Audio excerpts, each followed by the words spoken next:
ಎಲ್ಲರಿಗೂ ಶ್ರೀಮಂತ ಟೈಮ್ಸ್ಗೆ ಸ್ವಾಗತ. ನಾನು ಅಮಿತ್ ದೇಸಾಯಿ. ಬನ್ನಿ ಇವತ್ತಿನ ಮೇಜರ್ ಈವೆಂಟ್ಸ್ಗಳು ಯಾವುದು, ಮೇಜರ್ ಸುದ್ದಿಗಳು ಯಾವುದು ಸ್ಟಾಕ್ ಮಾರ್ಕೆಟಲ್ಲಿ ಅಂತ ಚೆಕ್ ಮಾಡೋಣ. ಮೊದಲನೇದಾಗಿ ಸುದ್ದಿಗಳು ಯಾವುದು, ಮೇಜರ್ ಸುದ್ದಿಗಳು ಸ್ಟಾಕ್ ಮಾರ್ಕೆಟಲ್ಲಿ ಅಂತ ಚೆಕ್ ಮಾಡೋದಾದರೆ ಮೊದಲನೇ ಸುದ್ದಿ ಬರ್ತಾ ಇದೆ. FIIಗಳು ಅದಾನಿ ಗ್ರೂಪ್ ಸ್ಟಾಕ್ಸ್ಗಳಿಂದ ತಮ್ಮ ಹೂಡಿಕೆಯನ್ನು ಕಡಿಮೆ ಮಾಡ್ತಾ ಇದ್ದಾರೆ ಅಂತ ಕೇಳಿ ಬರ್ತಾ ಇದೆ. ಆಲ್ಮೋಸ್ಟ್ 15% 13% ಅಷ್ಟು ತಮ್ಮ ಹೂಡಿಕೆಯನ್ನು ಕಡಿಮೆ ಮಾಡಿದ್ದಾರೆ. ಇದೇ ರೀತಿ DIIಗಳು ತಮ್ಮ ಹೂಡಿಕೆಯನ್ನು ಜಾಸ್ತಿ ಮಾಡಿದ್ದಾರೆ ಅಂತ ಕೂಡ ಕೇಳಿ ಬರ್ತಾ ಇದೆ. ಆಲ್ಮೋಸ್ಟ್ 4.2% 6.4% ಅಷ್ಟು DIIಗಳು ಅದಾನಿ ಒಂದು ಸ್ಟಾಕ್ಸ್ ಮೇಲೆ ಹೂಡಿಕೆಯನ್ನು ಜಾಸ್ತಿ ಮಾಡಿದ್ದಾರೆ ಅಂತ ಕೇಳ್ಬೋದು. ಇದರಲ್ಲಿ LIC ಆಗಿರ್ಬೋದು, ಇನ್ಶೂರೆನ್ಸ್ ಕಂಪ್ನಿಗಳಾಗಿರ್ಬೋದು ಅಥವಾ ವಿಮಾ ಕಂಪ್ನಿಗಳಾಗಿರ್ಬೋದು. ಈ DII ಕಂಪ್ನಿಗಳು ಅದಾನಿ ಸ್ಟಾಕ್ಸ್ಗಳ ಮೇಲೆ ಹೂಡಿಕೆಯನ್ನು ಜಾಸ್ತಿ ಮಾಡಿದ್ದಾರೆ ಅಂತ ಕೇಳಿ ಬರ್ತಾ ಇದೆ. FIIಗಳ ನಿರ್ಗಮನದ ನಂತರನೂ ಕೂಡ DIIಗಳು ಈ ಒಂದು ಸ್ಟಾಕ್ ಮೇಲೆ ಹೂಡಿಕೆಯನ್ನು ಜಾಸ್ತಿ ಮಾಡಿದ್ದಾರೆ. ಇನ್ನು ಸೆಕೆಂಡ್ ಸುದ್ದಿ ನೋಡೋದಾದರೆ, government of India 2026 financial year 2026ರಲ್ಲಿ ಆಫರ್ ಫಾರ್ ಸೇಲ್ ಮೂಲಕ ಪಬ್ಲಿಕ್ ಸೆಕ್ಟರಲ್ಲಿರುವ ತಮ್ಮ ಸ್ಟಾಕ್ಗಳನ್ನ ಸೇಲ್ ಮಾಡಬೇಕು ಅಂತ ಯೋಚನೆ ಮಾಡ್ತಾ ಇದ್ದಾರೆ. ಇದರಲ್ಲಿ ಮೇನ್ ಆಗಿ ಕೋಲ್ ಇಂಡಿಯಾ ಇದೆ, RVNL ಇದೆ, LIC ಇದೆ. ಸೊ ಈ ಥರದ ಕಂಪ್ನಿಗಳಲ್ಲಿ ಸ್ಟಾಕ್ಗಳನ್ನ ಸೇಲ್ ಮಾಡಬೇಕು ಅಂತ ಯೋಚನೆ ಮಾಡ್ತಾ ಇದ್ದಾರೆ. ಬರೀ ಕೋಲ್ ಇಂಡಿಯಾ ಒಂದರಲ್ಲೇ 4,000 ಕೋಟಿಗಳಷ್ಟು ಒಂದು ದುಡ್ಡನ್ನು ಮಾಡುವ ಯೋಚನೆ ಗೌರ್ಮೆಂಟ್ ಆಫ್ ಇಂಡಿಯಾದ ಆಗಿದೆ.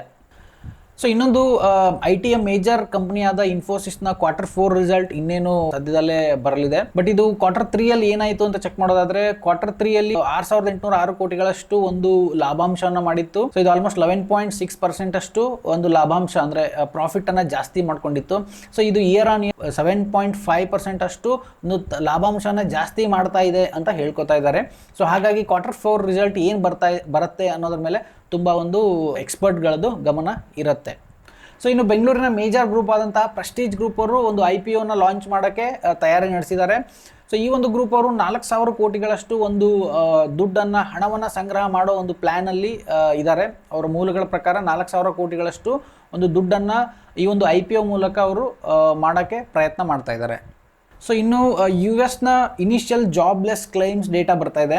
ಸೊ ಏನಿದು ಡೇಟಾ ಅಂತ ನೋಡೋದಾದರೆ, ಅಂದರೆ ಫಾರ್ ದ ಫಸ್ಟ್ ಟೈಮ್ ಒಬ್ಬ ವ್ಯಕ್ತಿ ನಾನು ಅನ್ಎಂಪ್ಲಾಯ್ ಅಂತ ಒಂದು ಫೈಲ್ ಮಾಡ್ತಾರೆ. ಆ ಒಂದು ಡೇಟಾ ಇದಾಗಿರುತ್ತೆ. ಸೊ ಇದು ಪ್ರೀವಿಯಸ್ಲಿ 223K ಇತ್ತು. ಸೊ ಇದನ್ನು ಫೋರ್ಕಾಸ್ಟ್ ಮಾಡಿರೋದು 225K ಅಂತ ಫೋರ್ಕಾಸ್ಟ್ ಮಾಡ್ತಾ ಇದ್ದಾರೆ. ಅಂದರೆ ಎಕ್ಸ್ಪೆಕ್ಟ್ ಮಾಡ್ತಾ ಇದ್ದಾರೆ 225K ಅಂತ. ನಾವು ಎಕ್ಸ್ಪೆಕ್ಟ್ ಮಾಡಿದ್ದಕ್ಕಿಂತ ಜಾಸ್ತಿ ಆದರೆ ಸೊ ಒಂದು ಮಾರ್ಕೆಟಲ್ಲಿ ಒಂದು ನೆಗೆಟಿವ್ ಸೆಂಟಿಮೆಂಟ್ ಆಗತ್ತೆ ಅಂತ ಹೇಳ್ತಾರೆ.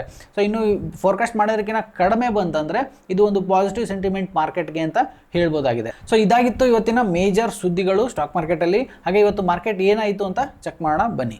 ಸೊ ಇವತ್ತಿನ ಮಾರ್ಕೆಟ್ ಚೆಕ್ ಮಾಡೋದಾದರೆ, ನಿಮಗೆ ಮಾರ್ಕೆಟ್ ಇವತ್ತು ಒಂದು ಒಳ್ಳೆ ರ್ಯಾಲಿನ ಕೊಡ್ತು. ಆಲ್ಮೋಸ್ಟ್ 402 ಪಾಯಿಂಟ್ಸ್ಗಳಷ್ಟು ಒಂದು ಅಪ್ ಮೂಮೆಂಟನ್ನು ಮಾರ್ಕೆಟ್ ಇವತ್ತು ಕೊಡ್ತು. ಸೊ ಇನ್ನು ಮೇಜರ್ ಸೆಕ್ಟರ್ಗಳು ಯಾವ್ಯಾವ್ದು ಮೂವ್ಮೆಂಟ್ ಆಯಿತು ಅಂತ ಚೆಕ್ ಮಾಡೋದಾದರೆ, ಫೈನಾನ್ಸ್ ಸೆಕ್ಟರ್ 2.27% ಅಷ್ಟು ಒಂದು ಅಪ್ ಮೂವ್ಮೆಂಟನ್ನು ಕೊಡ್ತು. ಇನ್ನು ಇನ್ಫ್ರಾಸ್ಟ್ರಕ್ಚರ್ ಸೆಕ್ಟರ್ ಬಂದು 1.79% ಅಷ್ಟು ಒಂದು ಮೂವ್ಮೆಂಟನ್ನು ಕೊಡ್ತು. ಸರ್ವಿಸ್ ಸೆಕ್ಟರ್ 2% ಅಷ್ಟು ಮೂವ್ಮೆಂಟನ್ನು ಕೊಡ್ತು. ಸೊ ಇನ್ನು FII DII ಡೇಟಾ ನೋಡೋದಾದರೆ, ಇದು ನಿನ್ನೆ ಡೇಟಾ ಆಗಿರುತ್ತೆ. DII ಅವರು ನೆಟ್ ಸೆಲ್ಲರ್ಸ್ ಆಗಿದ್ದಾರೆ 2,512 ಕೋಟಿಗಳಷ್ಟು. ಸೊ ಇನ್ನು FII ಅವರು ನೆಟ್ ಬೈಯರ್ಸ್ ಆಗಿದ್ದಾರೆ 3,936 ಕೋಟಿಗಳಷ್ಟು. ನೀವು ನೋಡ್ತಾ ಇದ್ರೆ ಪಾಸ್ಟ್ 2 ಡೇಸಿಂದ ನಾನು ಹೇಳ್ತಾ ಇದ್ದೀನಿ, FIIಗಳು ನೆಟ್ ಬೈಯರ್ಸ್ ಆಗಿದ್ದಾರೆ. ಸೊ ಇನ್ನು ಮೇಜರ್ ಸ್ಟಾಕ್ ಮೂವ್ಮೆಂಟ್ಗಳು ಯಾವುದು ನಮ್ಮ ಮಾರ್ಕೆಟಲ್ಲಿ ಇವತ್ತಿನ ಮಾರ್ಕೆಟಲ್ಲಿ ಅಂತ ಚೆಕ್ ಮಾಡೋದಾದರೆ, ಟಾಪ್ ಗೇನರ್ಸ್ ಲಿಸ್ಟಲ್ಲಿ SMS ಲೈಫ್ ಸೈನ್ಸಸ್ ಲಿಮಿಟೆಡ್ ಇದು 14.9% ಅಷ್ಟು ಒಂದು ಅಪ್ ಮೂವ್ಮೆಂಟನ್ನು ಕಂಡಿದೆ.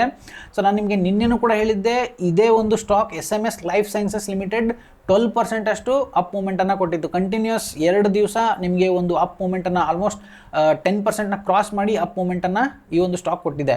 ಸೊ ಇನ್ನು ಐಸ್ ಮೇಕ್ ರೆಫ್ರಿಜರೇಷನ್ ಲಿಮಿಟೆಡ್ ಇದು 12.21% ಅಷ್ಟು ಒಂದು ಅಪ್ ಮೂವ್ಮೆಂಟನ್ನು ಕೊಟ್ಟಿದೆ. ಸೆಕ್ಮಾರ್ಕ್ ಕನ್ಸಲ್ಟೆನ್ಸಿ ಲಿಮಿಟೆಡ್ ಇದು 19.99% ಅಷ್ಟು ಒಂದು ಅಪ್ ಮೂವ್ಮೆಂಟನ್ನು ಕೊಟ್ಟಿದೆ. ಸೊ ಇನ್ನು ಟಾಪ್ ಲೂಸರ್ಸ್ ಯಾರು ಅಂತ ನೋಡೋದಾದರೆ, ಸೊನಾಟಾ ಸಾಫ್ಟ್ವೇರ್ ಲಿಮಿಟೆಡ್ ಇದು 5.92% ಅಷ್ಟು ಡೌನ್ ಆಗಿದೆ. ಡೈನಮಿಕ್ ಪ್ರಾಡಕ್ಟ್ಸ್ ಲಿಮಿಟೆಡ್ ಇದು 6.15% ಅಷ್ಟು ಡೌನ್ ಆಗಿದೆ. ಸೊ ಇನ್ನು ಟ್ರೆಜಾರಾ ಸೊಲ್ಯೂಷನ್ಸ್ ಲಿಮಿಟೆಡ್ ಇದು 5.32% ಅಷ್ಟು ಡೌನ್ ಆಗಿದೆ. ಇದು ಅಷ್ಟೇ, ಟ್ರೆಜಾರಾ ಸೊಲ್ಯೂಷನ್ಸ್ ಲಿಮಿಟೆಡ್ ನಾನು ಆಲ್ಮೋಸ್ಟ್ 2 ಸರಿ ಹೇಳಿದ್ದೀನಿ ಡೌನ್ ಆಗ್ತಾ ಇರೋದು. ಅಂದರೆ 2 ದಿವಸ ಹೇಳಿದ್ದೀನಿ, ನೀವು ನಿನ್ನೆನೋ ಅಥವಾ ಮೊನ್ನೆನೋ ಇದು ಸೇಮ್ ಒಂದು 6% ಅಷ್ಟು ಡೌನ್ ಆಗಿತ್ತು. ಕಂಟಿನ್ಯೂಸ್ ಆಗಿ ಇದು ಡೌನ್ ಆಗ್ತಾ ಇದೆ. ಸೊ ಇನ್ನು ನಾವು ಗೋಲ್ಡ್, ಸಿಲ್ವರ್, ಕ್ರೂಡ್ ಆಯಿಲ್ನ ಪ್ರೈಸ್ಗಳನ್ನ ನೋಡೋದಾದರೆ, ಗೋಲ್ಡ್ನ ಪ್ರೀವಿಯಸ್ ಕ್ಲೋಸ್ ಬಂದು 95,661 ಇತ್ತು. ಕರೆಂಟ್ ಪ್ರೈಸ್ 95,274 ಇದೆ. ಸೊ ಇದು ಒಂದು 421 ರೂಪಾಯಿಗಳಷ್ಟು ಗೋಲ್ಡ್ ರೇಟ್ ಇವತ್ತು ಕಡಿಮೆ ಆಗಿದೆ. ಸೊ ಇನ್ನು ಸಿಲ್ವರ್ ಪ್ರೈಸ್ ಪ್ರೀವಿಯಸ್ ಕ್ಲೋಸ್ 96,250 ಇತ್ತು. ಕರೆಂಟ್ ಪ್ರೈಸ್ 94,596 ಇತ್ತು. 1,654 ರೂಪಾಯಿಗಳಷ್ಟು ಸಿಲ್ವರ್ ರೇಟ್ ಕಡಿಮೆ ಆಗಿದೆ. ಸೊ ಇನ್ನು ಕ್ರೂಡ್ ಆಯಿಲ್ ಪ್ರೀವಿಯಸ್ ಕ್ಲೋಸ್ 62.47 $62.47 ಇತ್ತು. ಕರೆಂಟ್ ಪ್ರೈಸ್ $62.39 ಆಗಿದೆ. ಇದು $0.08 ಅಷ್ಟು ಕಡಿಮೆ ಆಗಿದೆ ಕ್ರೂಡ್ ಆಯಿಲ್ ಬೆಲೆ. ಸೊ ಇನ್ನು USD INR ಪ್ರೀವಿಯಸ್ ಕ್ಲೋಸ್ 85.5670 ಇತ್ತು. So current price 85.2730. ಸೊ ಇದು $0.2750 ಅಷ್ಟು USD INR ಪ್ರೈಸ್ ಕಡಿಮೆ ಆಗಿದೆ. ಸೊ ಇನ್ನು ವರ್ಲ್ಡ್ ಮಾರ್ಕೆಟ್ನ ನೋಡೋದಾದರೆ ಹ್ಯಾಂಗ್ಶಾಂಗ್ ಪ್ರೀವಿಯಸ್ ಕ್ಲೋಸ್ 21,056 ಇತ್ತು. Current price 21,395. ಸೊ ಇದು 338 ಪಾಯಿಂಟ್ಗಳಷ್ಟು ಒಂದು ಜಾಸ್ತಿ ಆಗಿದೆ. ಇದಾಗಿತ್ತು ಇವತ್ತಿನ ಮೇಜರ್ ಸ್ಟಾಕ್ ಮಾರ್ಕೆಟ್ ಇವೆಂಟ್ಸ್ಗಳು ಹಾಗೆ ಮೇಜರ್ ಸುದ್ದಿಗಳು. ಮತ್ತಷ್ಟು ಸುದ್ದಿಗಳು ಮತ್ತಷ್ಟು ಇವೆಂಟ್ಸ್ಗಳೊಂದಿಗೆ ನಾಳೆ ಮತ್ತೆ ನಿಮ್ಮ ಜೊತೆ ಬರ್ತೀನಿ. ನಾನು Amit Desai. Thank you so much.